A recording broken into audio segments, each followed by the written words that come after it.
for your children to be fed. So you're not crying because they're crying and they can't go to bed. You cannot pray for your medical bills to disappear. You cannot pray for the mold to stop poisoning your children in the classrooms.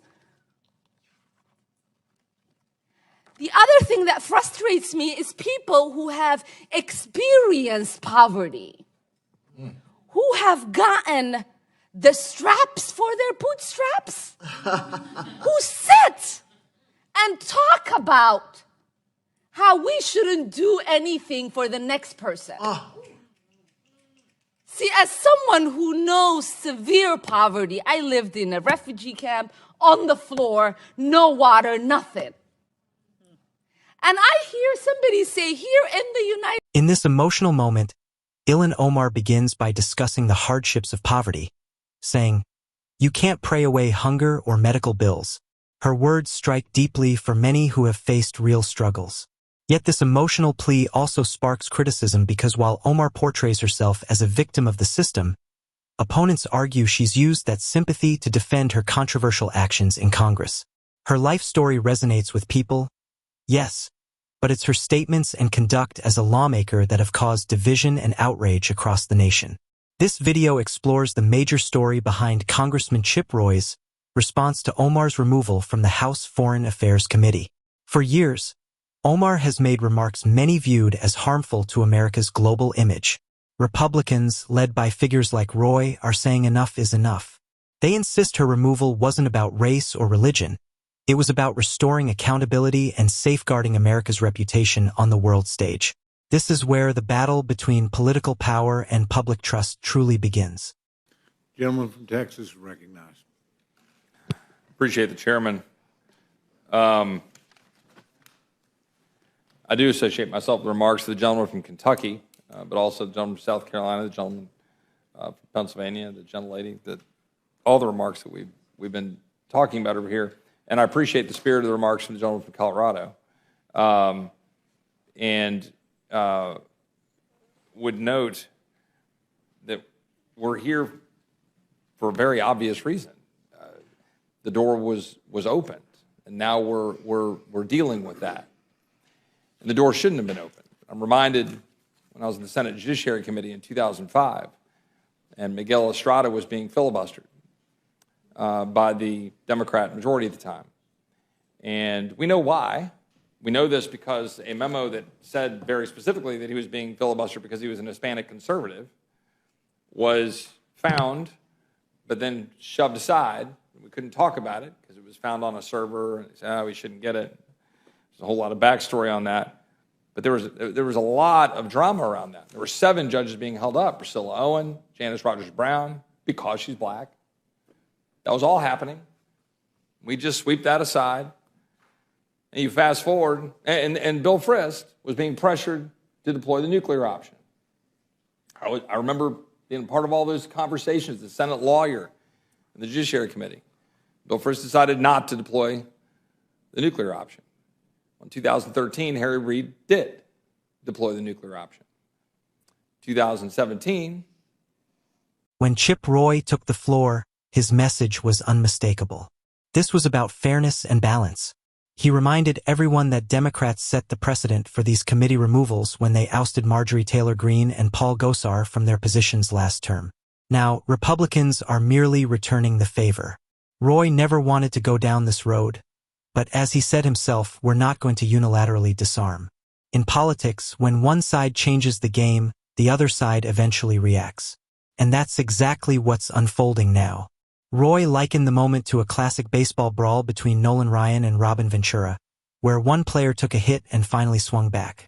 It was his way of showing that Republicans are done standing idle while Democrats take punches. That comparison perfectly sums up the energy in Congress today. It's about holding your ground, even if it means taking a few hits along the way. Roy's words sent a clear message. The time of one-sided politics has ended. Then certain things changed at the United States Supreme Court. So now we live in that world. It is what it is. Now here we sit. The door was opened. I just went back and reread my speech on the floor because the gentleman, I hadn't done that yet. I went back and reread my speech on the floor. Not stand by every word of that speech. And in it, I referenced the fact that I had just a few months prior had been in agreement with some of my colleagues on the other side of the aisle with respect to January 6th, which there's disagreements on our side of the aisle on some of that with respect to the votes at the time. And that I'd taken very strong disagreement and sought apology from our colleague on our side of the aisle about some of the remarks that were said, but felt that this was not the right path to go down. I stand by that. So here we sit. I could associate myself and do with all the remarks the gentleman from South Carolina. I have very strong disagreement with a lot of the statements that Representative Omar has made. We've covered most of them. That some people did something is the one that really sticks in my craw pretty strongly. Raises a whole lot of flags for me. I think there are significant amount of justifications to raise issues with respect to service on the Foreign Affairs Committee, but I would not go down this road. But I'm also reminded, in August of 1993, Juan Gonzalez was a batter for the Texas Rangers and was plunked by Alex Fernandez from the White Sox. And just a little bit later, Robin Ventura came. Roy made it clear that he strongly disagrees with many of Omar's remarks, especially her statement about 9/11 being when some people did something. For millions of Americans, that phrase was deeply insulting. It wasn't just awkward wording. It showed a lack of respect for a national tragedy. That one comment shifted how many viewed her, and it's a key reason Republicans felt she shouldn't represent America in foreign affairs. Accountability, Roy argued, isn't punishment. It's protection. The channel's analysis reminds viewers that this goes beyond politics. It's about challenging the establishment. For years, conservative voices have been ignored or ridiculed for speaking out. Now, platforms like this are pushing back by revealing hypocrisy and defending traditional values. Omar's removal is just one part of that struggle. It's not about silencing anyone. It's about ensuring those who represent America do so with integrity and genuine respect for the country's principles. Came to the plate for the White Sox, and Nolan Ryan was on the mound.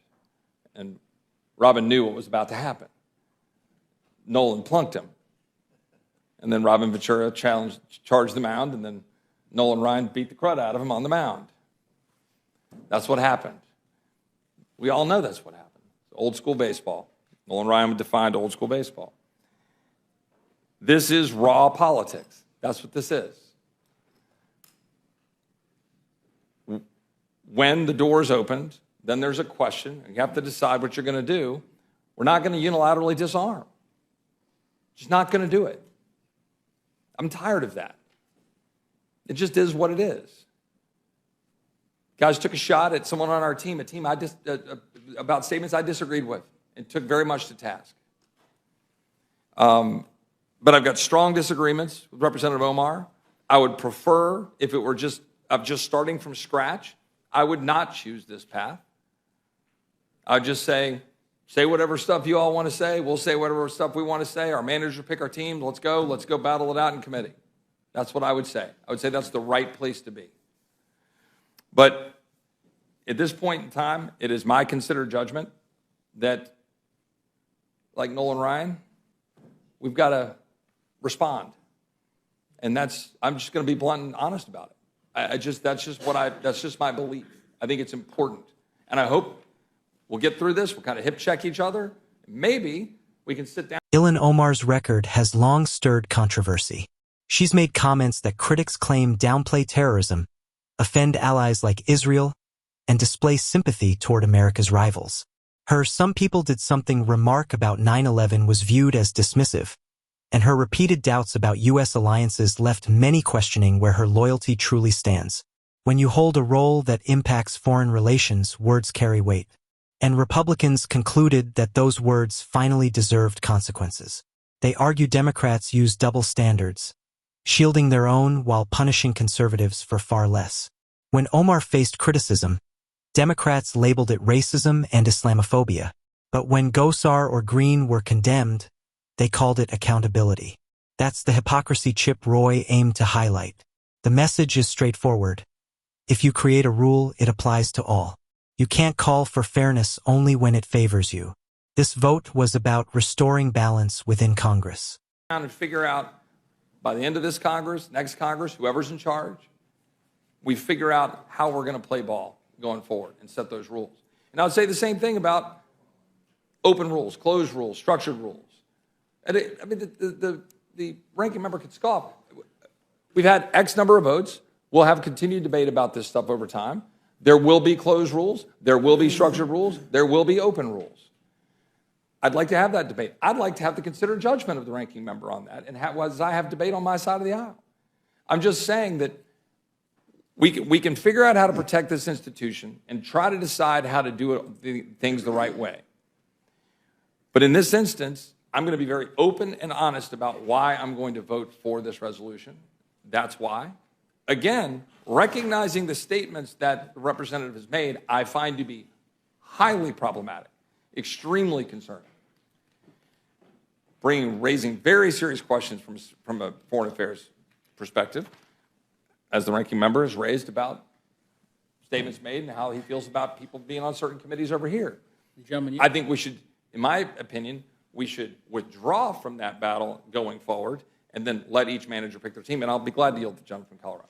and I would simply say I appreciate Mr. Roy's honesty. I mean, and again, kind of similar to what Mr. Massey said previously, and not to belabor the point, because I think you've already conceded this, but why not emulate the same resolution that was used in the past? This moment marks a turning point in how conservatives respond to political attacks. For years, they've absorbed the blows while trying to stay fair. But now, figures like Chip Roy are proving that Republicans are ready to push back using the same standards Democrats set. It signals that the balance of power in Congress is shifting. Removing Omar wasn't just a gesture. It was a statement that accountability applies to everyone, regardless of party, who disrespects the American people. Ultimately, this isn't just about one committee position. It's about America's credibility and moral resolve. Chip Roy's stance reflects a growing movement that puts the nation above politics, above identity, and above excuses. Omar may be gone from the Foreign Affairs Committee, but the true fight is for truth, fairness, and leadership. This moment delivers a strong message. Conservatives are finished playing defense. The battle for America's future has begun, and it's one worth winning. Opposed to calling this something that it is not in terms of the due process language. That's the part that I just didn't understand, because if it doesn't provide due process, why? So, as you said, it's partisan. It's not. And again, I appreciate the honesty on that front, and obviously the past presidents that you cited and the rest. But I would. I don't want to interrupt. No. Yeah, I would just say, agreeing with the gentleman from Kentucky, putting something in the whereas clauses, outlining I think, genuine statement by the speaker on our side or whatever, saying that would be taken into consideration and viewed is something. It is something. It is not, I will be very clear, due process in the way we mean it in court. This is not a court. This is not due process in that sense. The question here is what we're going to do as members to afford each other the opportunity to speak, be heard. I'm much more in the favor of let each other speak and be heard, and then go use your First Amendment rights to go say why you think that person said something crazy or disagreeable. I would prefer to be in that space. I have no problem with that language being in the whereas clauses. I'm not going to go trumpet it as some grand, amount of due process. It's something. It's something in there, and I'd hang my hat on it and say, yeah, go argue the ethics and make the claim. But that's not what this is about. I mean, let's just be clear. Ryan Plunk's Ventura for a reason. And I yield back. Gentlelady from Indiana is recognized. Thank you, Mr. Chairman. After the vote, Chip Roy faced reporters and defended his choice with steady confidence. He said this wasn't about earning political points or catering to his supporters. It was about safeguarding America's dignity. Roy argued that whenever a representative downplays national pain or offends allies, the world perceives weakness. He reminded journalists that America's reputation abroad depends on who speaks in its name. In his words, If we can't honor our own tragedies, how can we expect others to honor us? That message struck a chord with many Americans tired of politicians treating public service like theater. Roy's message was clear. Representing the nation is a duty that demands respect, not privilege. Meanwhile, Ilhan Omar stood firm in her defense, insisting she was targeted for being outspoken. She said her removal proved that Muslim women still face bias in positions of power. Her supporters quickly echoed that claim online, calling her a voice for the unheard. But critics responded that this wasn't about religion, it was about responsibility. They noted that other Muslim lawmakers never drew such backlash because they avoided divisive or provocative remarks. The real issue, they said, wasn't Omar's faith but her words. The debate once again revealed how easily accountability becomes accusations of prejudice in modern politics. As the story spread, public reaction split sharply. Progressives condemned it as political retribution, while conservatives praised it as long overdue justice. Yet beneath all the noise, one question remained. Has Congress lost its moral compass? The vote revealed a deeper issue. Both parties now wield moral outrage as a weapon. Instead of repairing the system, they argue over who gets to be offended first. Chip Roy's speech served as a call to bring back seriousness in leadership. He didn't cheer for Omar's removal. He used it to remind America that actions carry consequences, no matter who you are or what side you're on. What made Roy's stance stand out was his tone. Firm but never bitter. He wasn't chasing viral attention. He was speaking for citizens who feel overlooked. He said ordinary Americans are tired of watching leaders play the victim while dodging responsibility. Public service isn't a shield, he said, it's a mirror. That line captured the essence of his message. Leadership reflects the values of those it serves, and if those reflections grow distorted, it's Congress's duty to fix them. Roy's calm determination cut through the noise of partisanship and reminded everyone that true strength isn't loud. It lies in standing firm for truth. Ilhan Omar, however, continued pressing her claim of being treated unfairly. She spoke with emotion about growing up poor, fleeing conflict, and finding her place in America. Her story is undeniably inspiring and has motivated many who view her as proof the American dream still exists. But Roy and his supporters argued that inspiration doesn't excuse anyone from accountability. Personal history might shape perspective, but it can't justify divisive words. In Congress, every statement defines how the world perceives America, and for Roy, that's a duty no one should ever take lightly. The media played a crucial part in shaping how this story developed. Some outlets portrayed Omar as a victim of right-wing hostility, while others cast her as a symbol of misguided activism. Lost amid that noise was the truth both sides overlooked. The issue wasn't about race or party, it was about behavior. When lawmakers act like celebrities instead of public servants, the people lose confidence. Roy's steady yet fair tone reminded everyone that Congress isn't a stage. It's a serious responsibility. His message wasn't flashy, but it resonated because it spoke to what most Americans long for: honesty. Omar's removal also reignited the argument over double standards in Washington. Republicans questioned why offensive remarks from their side drew swift punishment, while Democrats often faced none. Roy seized this moment to highlight that imbalance. If fairness isn't applied equally, he said, then it isn't fairness at all. That line captured the frustration many Americans feel toward politics today. They're weary of selective outrage, where accountability shifts with party lines. For Roy, this wasn't just about Ilhan Omar, it was about rebuilding the foundation of fairness in a system that's forgotten what that means. As tempers settled, some analysts called it one of the most significant moments of the congressional term. It wasn't merely about a single seat, it was a signal that the tone in Washington was changing. Lawmakers were reminded that their words, once spoken, never truly disappear. They echo throughout the nation and beyond. Roy's leadership in this moment proved that accountability doesn't require cruelty. He didn't boast or demean, he simply drew a line. And in an era where politics often rewards outrage instead of principle, that quiet act of discipline felt refreshing. Outside the Capitol, public reaction was intense. Some praised the move, calling it a long overdue step toward responsibility. Others condemned it, accusing Republicans of silencing opposing voices. But regardless of which side people stood on, everyone agreed on one thing. This moment exposed how fractured political dialogue has become. People no longer listen to understand. They listen to react.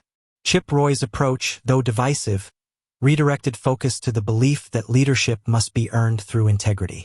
In a climate driven by slogans and spin, his call for decency felt uncommon, and that's what made it powerful. By week's end, the dust began to settle, but the message endured. Ilhan Omar's removal wasn't merely a political act. It was a cultural statement. It declared that America expects more from its representatives than hollow words or victimhood narratives. It affirmed that identity cannot protect anyone from accountability, and it reminded both parties that leadership carries consequences. Chip Roy may have stirred outrage, but he also inspired reflection. His insistence on fairness and respect revived a principle many thought lost in Washington. The debate may have ended, but the standard he set will resonate long after the headlines fade.